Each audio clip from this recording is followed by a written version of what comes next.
నమస్తే అడ్స్మల్ శ్రీనివాస్ గారు, welcome to icon politics. నమస్కారం అండి.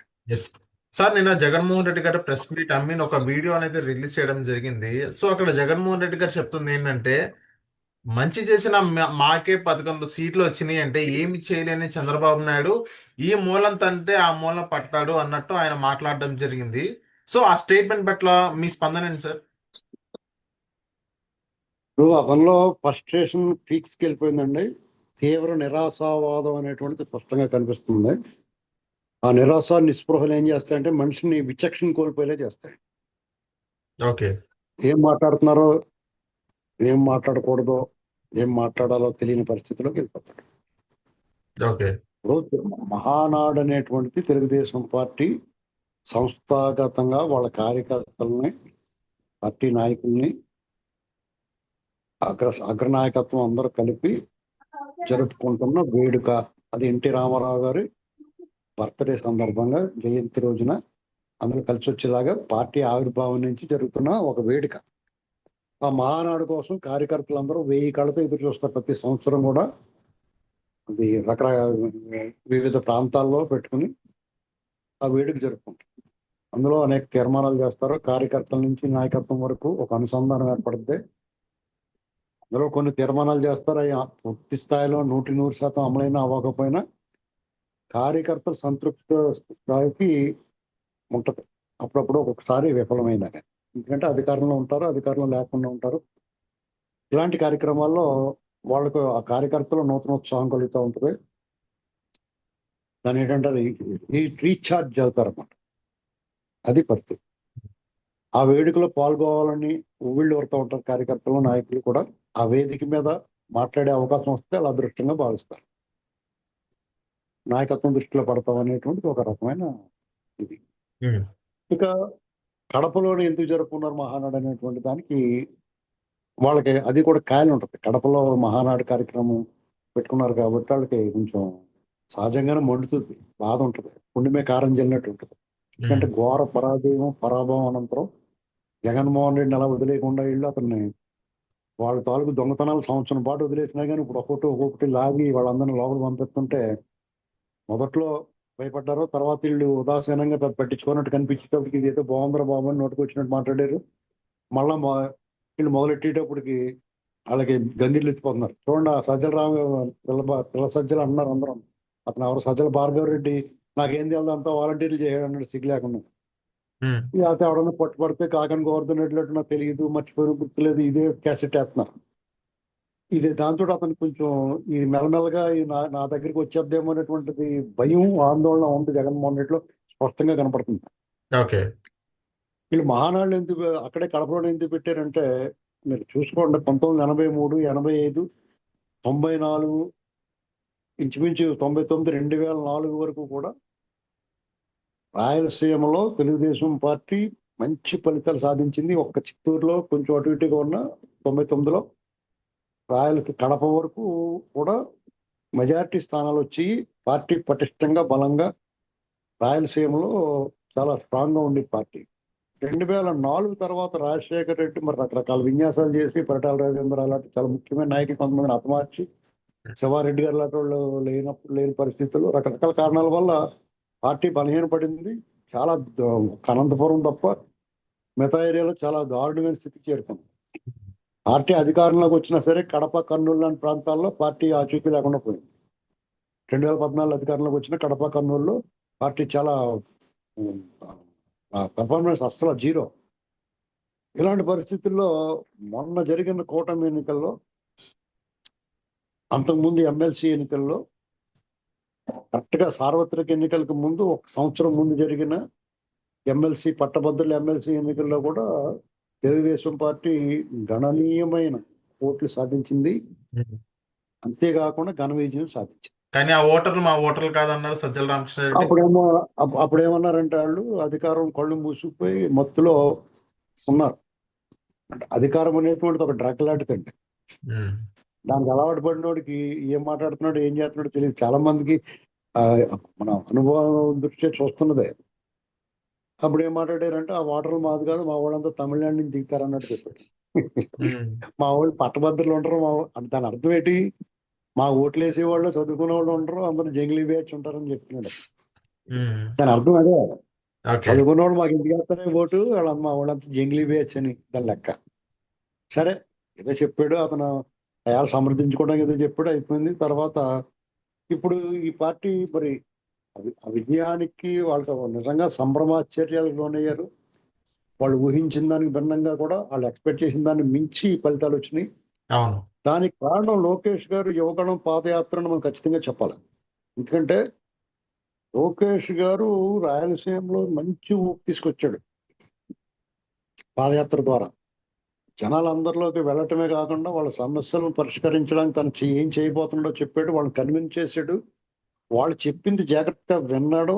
వాళ్ళు సరే రా, ఈ కుర్రోడు కత్తిలా ఉన్నాడు, చేసిలా ఉన్నాడు అని అనుకున్నారు వాళ్ళంతా.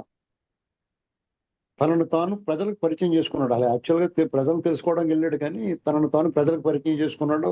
ప్రజలకు తనంటే ఏంటో అర్థమయ్యేలాగా వివరించగలిగాడు, తనను తాను చూపించుకున్నాడు. ఓకే. దాని ఫలితం డెఫినెట్ గా పాజిటివ్ అవుతుంది. ఎప్పుడైనా సరే ప్రజలు అర్థం చేసుకున్నప్పుడు ఏం చేస్తారంటే, వాళ్ళు ఏం చేస్తారో పాపం వీళ్ళందరూ దుష్ప్రచారాలు చేశారు అనుకున్నారు. పైగా జగన్మోహన్ రెడ్డి కూడా రాయలసీమ ఊరికి చెప్పింది, రాయలసీమ బిడ్డ, పులిబిడ్డ ఇలాంటి మాటలు తప్పిటి చేసింది ఏం లేదురా బాబు అని అర్థమైంది వాళ్ళకి. ఉమ్, పైగా తెలుగుదేశం పార్టీ చరిత్ర ఉంది, వాళ్ళు ఏం చేశారో ప్రజలకి ఒక మర్చిపోయినా కానీ గుర్తు చేయడం వల్ల వాళ్ళు గుర్తు పెట్టుకున్నారు. కియా మోటార్స్ కానీ ఇలాంటి రకరకాల శ్రీ సిటీ ఇలాంటివన్నీ చూసుకున్నారు. ఒకసారి అవును కదా పాపం వీళ్ళు ఏం తప్పు చేశారు, అనవసరంగా మనం ఈ దొంగమోహం వాడికి ఓట్లు వేసామని అనుకున్నారు. అనుకుని పనివాడిని వదులుకున్నాం, మనం పనికి మాలిని తెచ్చుకున్నాం, ఇలా కాదు ఈసారి మంచి పనివాడిని తెచ్చుకోవాలి అనుకున్నారు. ఆ పనివాడిని తెచ్చుకున్నారు. ఓకే. అది కూడా వాళ్ళు బాగా వచ్చారు. ఆ మహానాళ్ళ జెండాల కంటే ఇప్పుడు మీరు ఇక్కడ టీడీపీ క్రమశిక్షణ చంద్రబాబు నాయుడు గారి విధానం ఎలా ఉంటుందంటే, ఇప్పుడే జస్ట్ మన మిత్రుడు అప్సాన్ రాజేష్ గారు ఏం చెప్పాడంటే, చంద్రబాబు నాయుడు గారు కానీ తెలుగుదేశం పార్టీ కానీ విజయం వచ్చినప్పుడు వినయంగాను, ఓటమి పాలైనప్పుడు ధైర్యంగాను దొమ్మగా నిలబడిన పార్టీ అని చెప్పాడు. నిజం, అక్షర సత్యం అది. అవును. ఎందుకంటే మీరు చూడండి, ఈ సంవత్సరంలో వీళ్ళు ఘన విజయం సాధించిన తర్వాత, మామూలుగా అదే జగన్మోహన్ రెడ్డి అయితే అసలు మన ఎవరు తెలుగుదేశం సానుభూతి పరులు ఇతర పార్టీల వాళ్ళు ఎవరు బతికి పట్టగట్టేవారు కాదు, ఊళ్ళో వదిలి పారిపోయేవారు గ్యారంటీగా. అలా చేసేవారు. అంటే విలయతాండం చేశారు. అంతకుముందు చేసిన అరాచకం తట్టుకుని నిలబడ్డారు, కానీ అంతకు మించిన అరాచకం చేసేద్దరు వాళ్ళు. వీళ్ళు గెలిచిన తర్వాత వాళ్ళ పార్టీ నాయకులకి కేటర్కి కూడా ఇకారం వచ్చేసి, చిరాకు వచ్చేసి, అంత సహనం పట్టించేసారు వీళ్ళు. తల పోటు వచ్చేసింది, ఏటా ఇలా చేస్తున్నారు వీళ్ళు అనుకున్నాం. ఓకే. అంటే దాని పద్ధతి ఏంటంటే, మనం విజయం దక్కింది కదా అని చెప్పి విజయ గర్వంతో ఎగిరెగిరి పడకూడదు, ఎగిరెగిరి పడితే పులుసు అయిపోతారో, పులుసు చేపలాగా ఎగిరెగిరి పడితే పులుసు అయిపోతారో బాబు అనేటువంటి ఒక నానుడు ఉంది. అలాగే అయిపోతారా బాబు, మనం చట్టాన్ని తన పని దాన్ని చేసుకునే వాళ్ళే కొంచెం మన పని కూడా చేయాలి చట్టం అన్నట్టుగా ఉంటారు వీళ్ళు. కొంచెమే చేయాలనుకుంటారు వాళ్ళ పని. అవును. జగన్మోహన్ రెడ్డి అనుకుంటాడంటే చట్టం తన పని చేయాలనుకుంటాడు, తను ఏం చెప్తే చేయాలనుకుంటాడు. ఆ వ్యత్యాసం ఉంది వీళ్ళిద్దరి మధ్య. కడపలో జెండాలు కట్టారు రాజశేఖర రెడ్డి చుట్టూరు, ఉత్సాహం అవును. కార్యకర్తలు. గతంలో వాళ్ళు చేసిన పని మనం చేయాలనుకున్నాం, కానీ చంద్రబాబు నాయుడు వెంటనే ఆదేశాలు ఇచ్చాడు, అర్జెంట్ గా ఆ జెండాలన్నీ తొలగించుకున్నాడు. ఈ రకమైన నాయకుడు ఎవరైనా ఉంటారండి? లేదు సార్, కానీ వాళ్ళు ఈ జెండాలు కట్టిన తర్వాత ఈసారి మా ప్రభుత్వం ఎల్లకాలం మీ ప్రభుత్వం ఉన్నది, మా ప్రభుత్వం వస్తుంది, వచ్చిన తర్వాత ఎన్టీ రామారావు గారి విగ్రహానికి వైఎస్ఆర్సీపీ జెండా కాదు, మీ ఇళ్ళకి వచ్చి జెండాలు కడతాం అని హెచ్చరించడం జరిగింది. సో దాని పట్ల మీరేమంటారు? అలాగే హెచ్చరిస్తారు, రెచ్చగొడతారు. వీళ్ళు తనితే లేకపోతే ఇవ్వ మమ్మల్ని తన్నేశారు అని కులం కాటు తీస్తారు. ఓకే. మీకు ఇక్కడ వాళ్ళకి చెప్తే ఎనరో, కొడితే ఎడుతారు. ఇది వాళ్ళ వాళ్ళ విధానం. ఓకే. గతంలో కూడా అధికారంలో ఉన్నప్పుడు కూడా వాళ్ళు మళ్ళీ అరాచకం చేశారనుకుంటున్నాం, వాళ్ళు పిరికి సన్న అసలు చచ్చు దద్దమ్మలు ఉండాలి. ఓకే. వాళ్ళు దాడులు చేసి పోలీసు వెనకాల దాక్కునేవారు. ఉమ్, పోలీసు వాళ్ళు పక్షపాతంగా వాళ్ళ వైపు పనిచేస్తారు, వాళ్ళు సైన్యం. లేకపోతే తుక్కు లేపేద్దరు తెలుగుదేశం వాళ్ళు. ఓకే. ఓకే. పార్టీలు పగ్గాలు వేసి ఉండబట్టి, కానీ అదే ప్రజలు కదండి. అవును. మీ ఏపీని అలాగున్నారు, ఇటు ఏపీని అలాగే ఉంటారు జనం. ఆ జనాల అభిప్రాయాలన్నీ ఒకలాగా ఉంటాయి. గెలితే ఊరుకుంటారా, గెలితే గెలిచుకుంటారా, కానీ నాయకుడు మీద ఆధారపడి ఉంటుంది. నాయకుడు ఏం చెప్తాడు, నాయకుడి లక్షణాలు, నాయకుడు నా ఫాలో అయ్యి వాళ్ళు ఏం చెప్తాడు, మనోడు ఒప్పుకుంటారు బాబు ఇలాంటి చేయకూడదు అనుకుంటారు. ఇప్పుడు ఎమ్మెల్యేలు గట్ట ఏమనుకుంటారో వాళ్ళకే ఉంటుంది, లోపల తుక్కు లేపేయాలి, తెగ దుబ్బేయాలి, ఇవన్నీ ఉంటాయి వాళ్ళకనే. ఎదటోడు చేస్తున్నప్పుడు వీడికి ఊపిరి లాగేస్తా ఉంటది కదా. అవును. లాగేత్తం పెకసి అన్నట్టు వీళ్ళకి లాగేస్తా ఉంటది. అన్ని చేసేయాలంటే బియ్యం డబ్బులు దొబ్బేయాలి, ఇసుకలో దొబ్బేయాలి, మధ్య మీద దొబ్బేయాలి, అడ్డగోలుగా దోసేయాలని వీళ్ళకి ఉంటుంది మనసులో ఏదో మూల ప్రలోభం. పక్క వాళ్ళని చూస్తుంటే బాధ వస్తూ ఉంటుంది, కానీ నాయకుడు ఒప్పుకోడు కదా. ఈ ఉమ్. స్ట్రక్చర్ ఒప్పుకోదు, అయినా దొబ్బేస్తున్నారు కొంతమంది, అది వేరే కదా. ఓకే. ఏంటండి షార్ట్ ఓకే. మోట్ ఇది. ఓకే. ఈ కార్యకర్తలు కూడా కొట్టేయాలని ఉంటుంది, కానీ వాళ్ళు ఎక్కడికాడ వద్దురా బాబు మన పార్టీ ఒప్పుకోదని ఆగుతారు. ఓకే. వాళ్ళు అలా కాదు, ఆ నాయకుడే చెప్తాడు వెళ్ళంటారా బాబు అని. వాళ్ళ ఇంట్లో పడుకున్న వాళ్ళు కూడా వెళ్ళమంటాడు. అది పరిస్థితి. ఓకే. ఓకే. జగన్మోహన్ రెడ్డి ఈ టైం నుంచి తోస్తే ఆ టైం పోతారంటే, అదే మాట మీద బటన్ నొక్కితేనే ఓట్లు వేస్తారని అతని అభిప్రాయానికి వద్దాం. అది నేను బటన్ నొక్కుతాం తప్ప మేము మరి ఏ పని చేయలేదు, సన్నాసిందేనని అతను స్పష్టంగా చెప్పాడు. బటన్ ఎవరు నొక్కుతారు, మీరు నొక్కలేరా బటన్?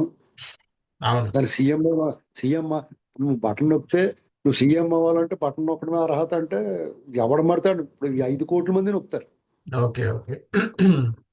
అలా కాదు, అర్థం. చంద్రబాబు నాయుడు గారి విధానాలు మనం కొన్ని విషయాల్లో మనం విభేదించినా నచ్చకపోయినా 190% చంద్రబాబు నాయుడు గారి నాయకుడే కావాలి రాష్ట్రాలకి, దేశానికి. ఎందుకంటే పాలకుడికి సమయం సహనం ఉండాలి, అట్ ది సేమ్ టైం ప్రజల పట్ల భవిష్యత్తు పట్ల భరోసా ఇచ్చి ధైర్యం ధీమా ఇవ్వాలన్న సంకల్పం ఉండాలి. ఓకే. అది సాధారణంగా నచ్చదు మనకి. సో, మెల్లగా ఆయుర్వేద వైద్యం మెల్లగా మెల్లగా వస్తుంది ఫలితం.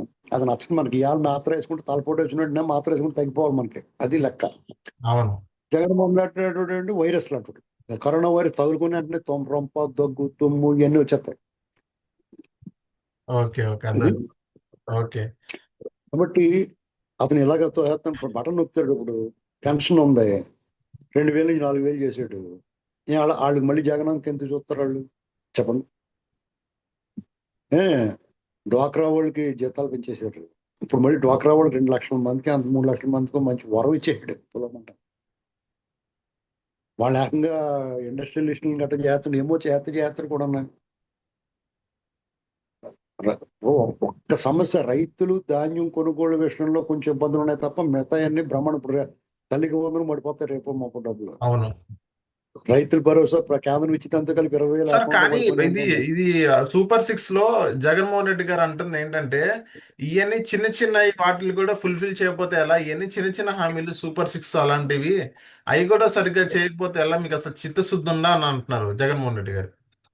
అవి చిన్న చిన్నవి లేకపోతే సరి చేయలేదని ఇతను ఎవడండి చెప్పడానికి? జనం కదా చెప్పాలి మాకు చేయలేదని.